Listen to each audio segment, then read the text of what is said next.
Fala, ETs do ETs, bem com vocês aqui, que quem fala é grande me todo o canal de React. E pessoal, eu vou gravar um vídeo aqui que é bastante triste pra mim, porque alguns dias atrás o guitarrista, o Jeff Beck, ele morreu. E eu fiquei bastante triste porque não era que eu fosse um maior fã dele, mas eu até gostava das músicas dele. Ele parecia ser uma pessoa bastante legal. E esses últimos dias, né, ele faleceu, ele teve meningite e morreu. E eu gostava bastante dele, eu até pensei que fosse mentira a morte dele. Eu pensava que fosse só fofoca de internet. Mas aí ele faleceu. Tem, tem amigos meus que eu conheço que foram no show do Jeff Beck.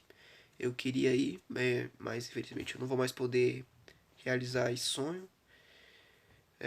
Não é que ele fosse o maior guitarrista que eu já escutei, mas cara, é fundamental. Foi uma das pessoas que me inspirou a ficar escutando música de guitarra foi o Jeff Beck.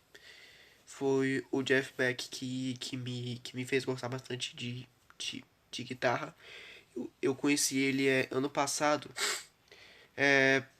pela versão dele que ele deu para outra música que se eu não me engano, é jazz, chamada Goodbye Pork Pie Hat. Eu acho que é assim que se pronuncia. Cara, a versão em jazz é boa, mas a versão em, em guitarra que o Jeff Beck deu é sensacional, cara. É uma coisa de outro mundo. O que ele fez foi que eu conheci ele, eu me interessei e fui buscar a discografia dele. Eu meio que desenvolvi ano passado uma uma mania minha que é a seguinte: para eu saber se um artista, uma banda é realmente boa, independente de qual seja, eu preciso escutar toda a discografia deles inteira, que é para saber todos os álbuns quais são bons e quais são ruins. E depois saber e tal. Mas só os álbuns de estúdio, os álbuns de shows ao vivo, ou interviews, entrevistas ou algo do tipo, é, eu, eu deixo passar. Eu fico só com os álbuns de estúdio mesmo. E eu tava começando a gostar bastante do Jeff Beck. E agora ele faleceu, né?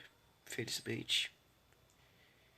Ele era sempre. Ele era com certeza um dos grandes nomes, mas enfim, É, eu, a- eu até esqueci de introduzir o vídeo aqui que eu vou apresentar um novo canal pra vocês.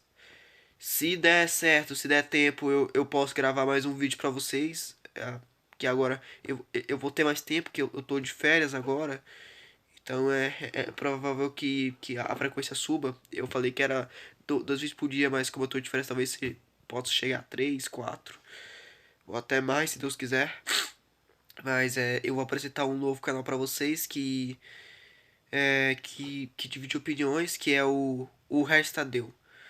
O Restadeu, ele divide opiniões porque tem gente que gosta dele por causa das opiniões sólidas dele e tem gente que odeia ele por causa da forma que ele explica essas opiniões e também porque de vez em quando ele vai muito contra a maré já estabelecida popularmente na opinião musical. É, eu acompanho ele de certa forma, eu, eu nunca liguei muito para esse lado mais sólido dele de dar as respostas. Eu só me preocupo de verdade com o conteúdo. É inegável que o Restadeu ele estabeleceu uma grande cadeia de informações sobre música. Ele é provavelmente o maior canal do YouTube sobre música. Você queira ou não, você gosta dele ou não. E pra mim tirando o, o Restadeu, o canal que mais se aproxima da importância no mundo de informações sobre música pra ele, pra mim, é o canal Som de Peso, que eu passei a acompanhar bastante eles dois. E eu vou mostrar aqui o vídeo dele homenageando o Jeff Beck. Que o vídeo aqui dele, Jeff Beck morreu. E bora lá, né?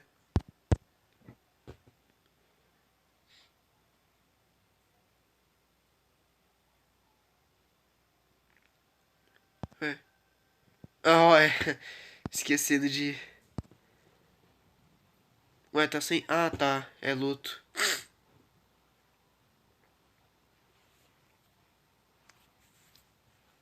O Jeff Beck morreu. Eu chamo ele de Jeff. Ninguém esperava por isso. É, ninguém. Ninguém sabia que ele estava doente, que ele tinha contraído meningite. Ninguém sabia disso. E a notícia da morte dele pegou todo mundo absolutamente de surpresa. Eu achava que era mentira. E todo mundo que gosta de música de verdade realmente sentiu a morte do Jeff Beck. Eu senti porque o Jeff Beck foi um dos responsáveis por expandir a minha cabeça. Logo que eu ouvi o primeiro disco dele, eu já vou falar a respeito disso. Mas o que eu quero dizer é o seguinte, cara, que para quem é fã do Jeff Beck, é indiscutível que ele não só foi apenas um dos maiores guitarristas de todos os tempos, mas que ele escreveu um capítulo só dele na história da guitarra em todos os tempos, principalmente pelo estilo personalíssimo que ele sempre teve. Cada nota que ele dava era identificada assim a anos-luz de distância. Você sabia que era o Jeff Beck tocando. E eu quero nesse vídeo aqui falar um pouco a respeito do quanto ele foi importante para mim e provavelmente foi importante para você também que gosta de música em geral.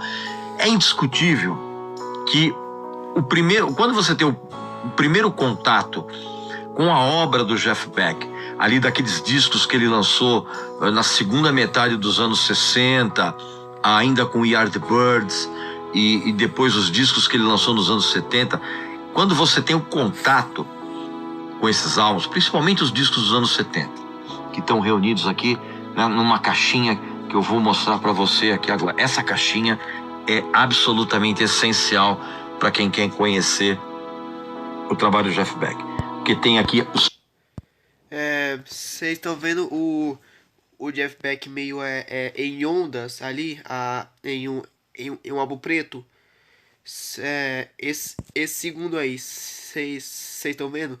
Então, é nesse daí que tem a versão dele de Goodbye Porcupine Hat, que foi onde eu conheci ele.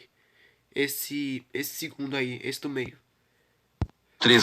Os três discos preferidos meus da discografia dele, que é o Blow by Blow, o Wired e o Dead and Back. Eu já vou falar desses discos, mas quando você toma contato com esses discos, a audição, ela alavanca o teu cérebro e abre ao mesmo tempo portas absolutamente inesperadas para universos sonoros muito diferentes. E isso sempre propiciou uma jornada delicada e ao mesmo tempo repleta de adrenalina. Para mim, o Jeff Beck, ele nunca foi um cara muito interessado naquele tipo de visibilidade dentro da indústria musical. É óbvio que ele sempre quis ganhar dinheiro, né? Com o seu trabalho. Todo mundo quer isso.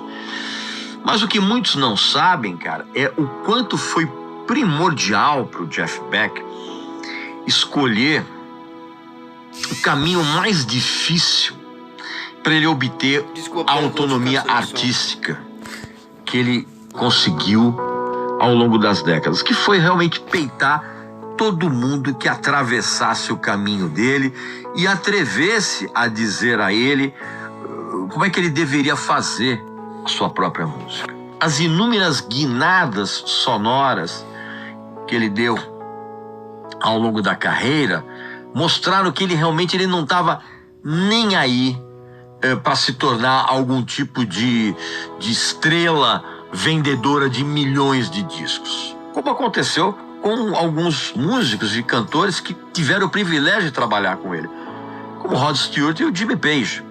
E é curioso porque assim, o que realmente o Jeff Beck pensava era meio que um mistério, porque ele sempre foi muito avesso a entrevistas. Eu tive a sorte, na época que eu trabalhava na Cover Guitarra, que eu era editor, eu tive a sorte de conseguir entrevistar o Jeff Beck por 15 minutos por telefone.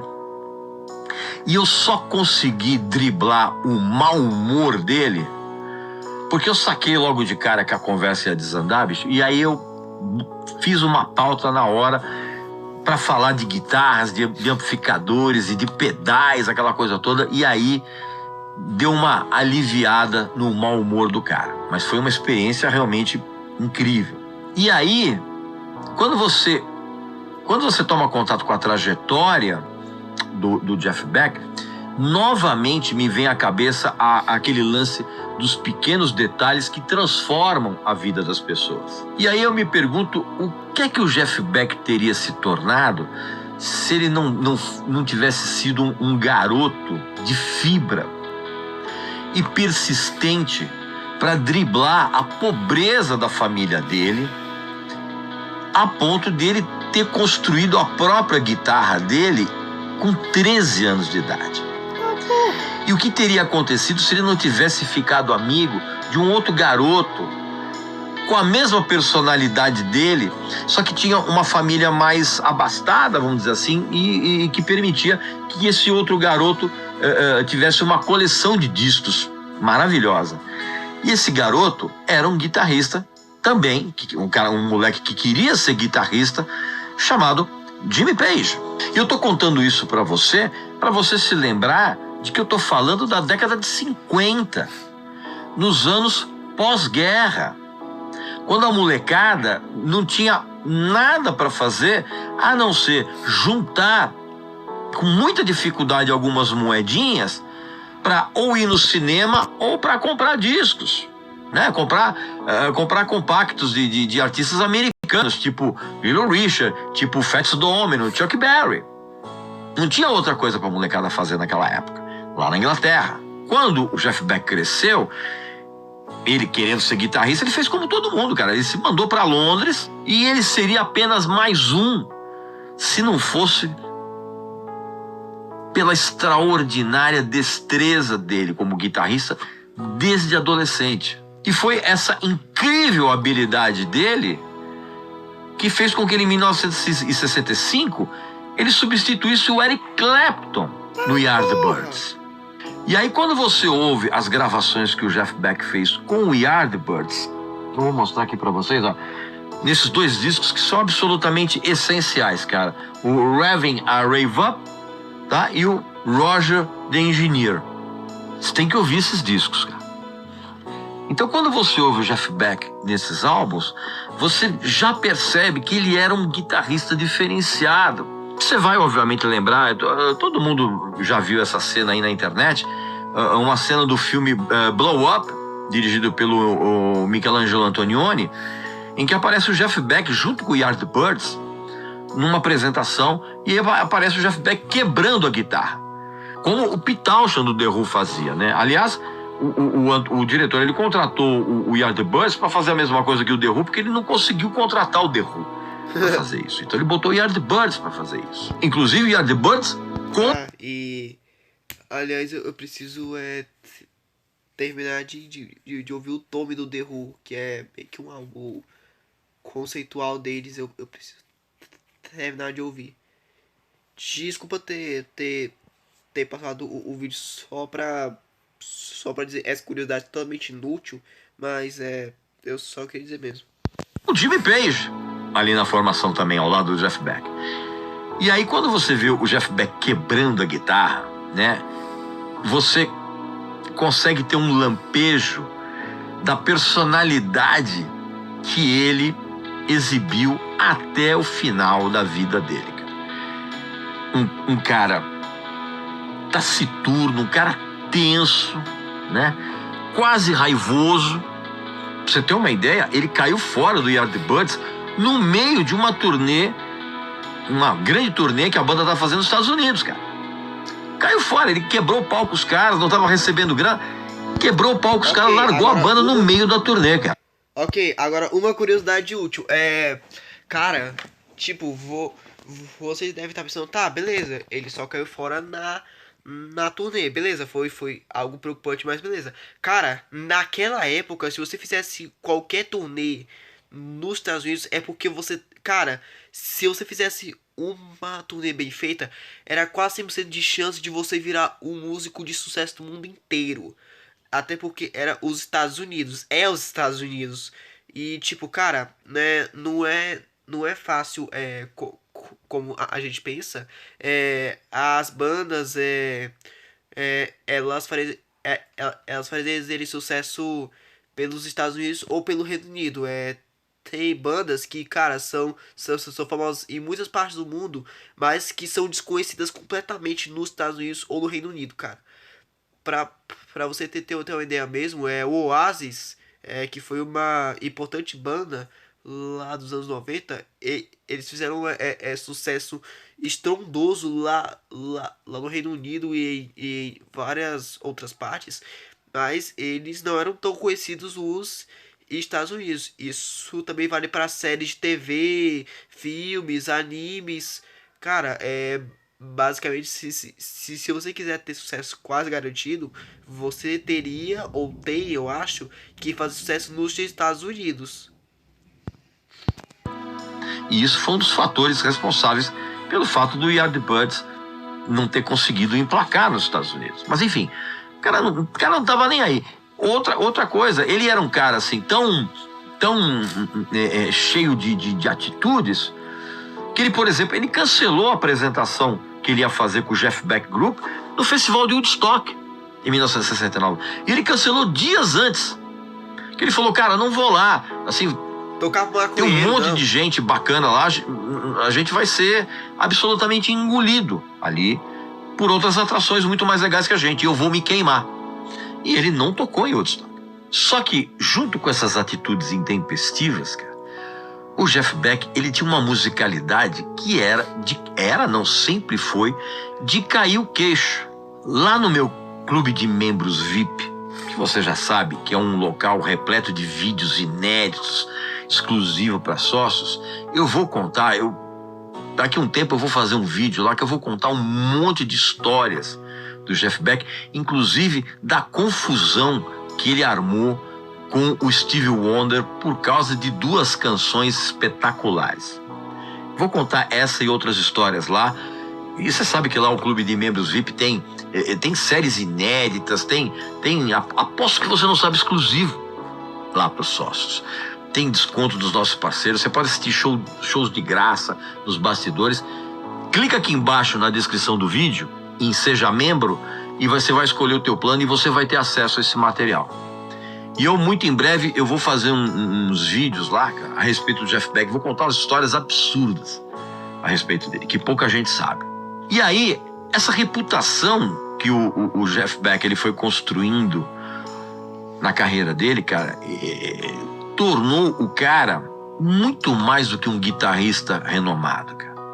Chegou ao ponto de que todo músico que você conhece, seja quem for, de que estilo for, nunca perdeu a oportunidade de assistir a um show do Jeff Beck, de ficar ali na plateia, lado a lado.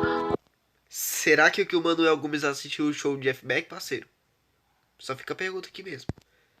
Pessoas anônimas, pessoas comuns, e sair do show com a mesma reação dessas outras pessoas, completamente embasbacadas com o que eles tinham acabado de assistir, cara. Porque realmente o Jeff Beck no palco era um negócio impressionante. Eu tive a oportunidade de assistir a 2 shows dele.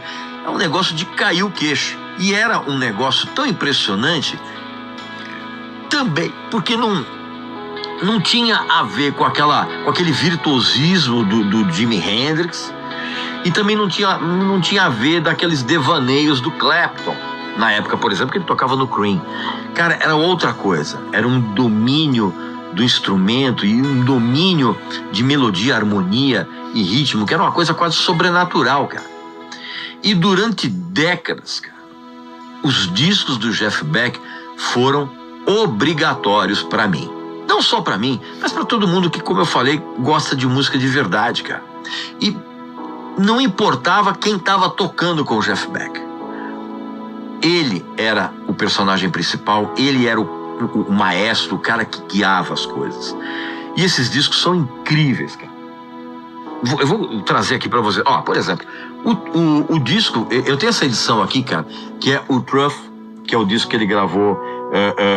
Inclusive aqui o vocalista, tanto o Truth quanto o Beck Ola, que são discos espetaculares, são discos que tinham o Rod Stewart como vocalista, né?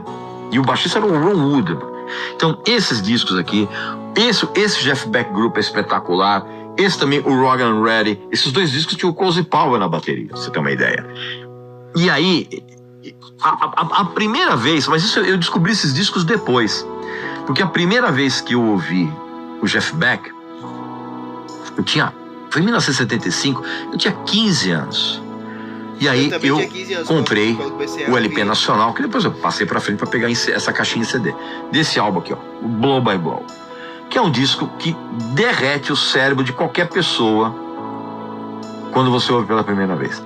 Tem o Wired, também que é maravilhoso, e tem o Darren Beck, tá? Esses três discos são absolutamente incríveis. E são esses três álbuns que formam um passaporte para você voltar no tempo e ouvir esses que eu mostrei aqui para vocês. Ó, eu já falei a respeito desse disco aqui num outro vídeo, que é o disco ao vivo com o Ian Hammer, que é um negócio espetacular. Esse aqui, que é maravilhoso, que é o Guitar Shop, com o Terry Bozzio na bateria, que é incrível. Tem um disco de rockabilly, que é maravilhoso, que é o Crazy Legs. Cara, ele tocando rockabilly é um negócio inacreditável. Tem os discos que ele fez de música eletrônica, que são incríveis. O Who Else. Tem esse aqui, que é You Had It Coming, que também é maravilhoso. O que mais aqui? Tem o Jeff, que é incrível. Tem o Emotion Commotion. Tem esse ao vivo aqui, que é também maravilhoso. O Live in Tokyo ao vivo, que é incrível.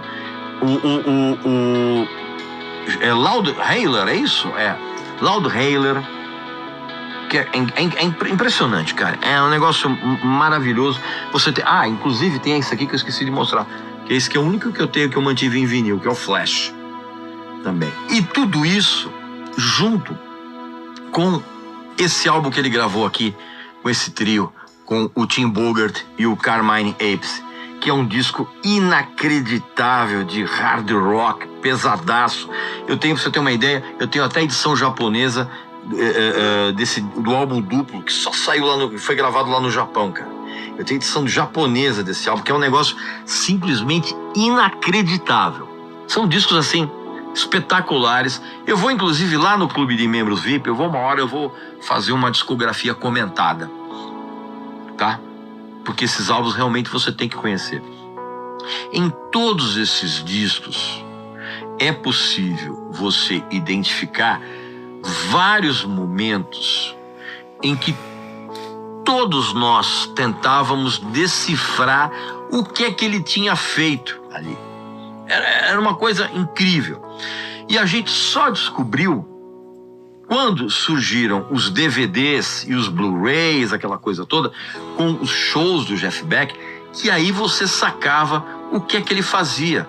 A simplicidade com que ele manejava a alavanca dele junto com o botão de volume da guitarra, a maneira como ele ao mesmo tempo que ele usava o seletor de captadores, junto com os harmônicos que ele fazia, eram umas coisas absurdas, só que era uma simplicidade falsa, porque aquilo era praticamente impossível de reproduzir. Ninguém conseguia reproduzir o que o Jeff Beck fazia na guitarra. Era impossível. E a última notícia que eu tinha dele foi a respeito de uns shows que ele estava fazendo junto com o Johnny Depp. Pois para promover um álbum que eles tinham lançado. no ano passado. Um disco intitulado 18. Sinceramente, eu nem tive tempo de ouvir esse disco ainda. Mas eu tenho certeza absoluta que quando eu ouvir esse álbum, eu vou ter a mesma sensação de surpresa em ouvir um disco de um cara que era absolutamente imprevisível. Você tem uma... Eu vi uma música deles dois aí, desse álbum, cara. É muito bom mesmo, cara. O Johnny Depp, ele também não fica muito atrás, não. Ele também é muito bom. Ideia, cara, esse disco que ele gravou com o Johnny Depp é um disco de covers. Tem covers dos Beach Boys, do Marvin Gaye, dos Everly Brothers, tem cover do Velvet Underground, tem cover do Killing Joke. E como eu falei pra você, eu nem ouvi esse disco ainda, cara, mas eu tenho certeza que nesse disco ele fez o de sempre, que foi nos surpreender com essa imprevisibilidade dele, que sempre foi maravilhosa. Pois bem, Jeff Beck morreu. Eu quis gravar esse vídeo aqui com a minha opinião a respeito dele. Eu recomendo veementemente que você ouça todos esses discos que eu mostrei aqui pra você. E aqui nos comentários, coloca aqui a impressão que você teve quando você ouviu o Jeff Beck pela primeira vez. E quais são os seus discos favoritos, tá bom? Então, não esquece de fazer a sua inscrição aqui no canal. Bom, cara, foi uma impressão surpreendente, cara. Eu nunca tinha tipo assim, a minha impressão quando eu ouvi a primeira vez no Goodbye Porcupine Heart, depois que eu fui escutar o Wired, que eu pensava que era o primeiro álbum dele, mas não, cara, foi uma impressão surpreendente, cara. Foi ao mesmo tempo de tipo, eu nunca ouvi algo tão majestoso, tão bem feito, tão harmônico. Ao mesmo tempo me deu uma sensação de que eu tinha voltado a em casa.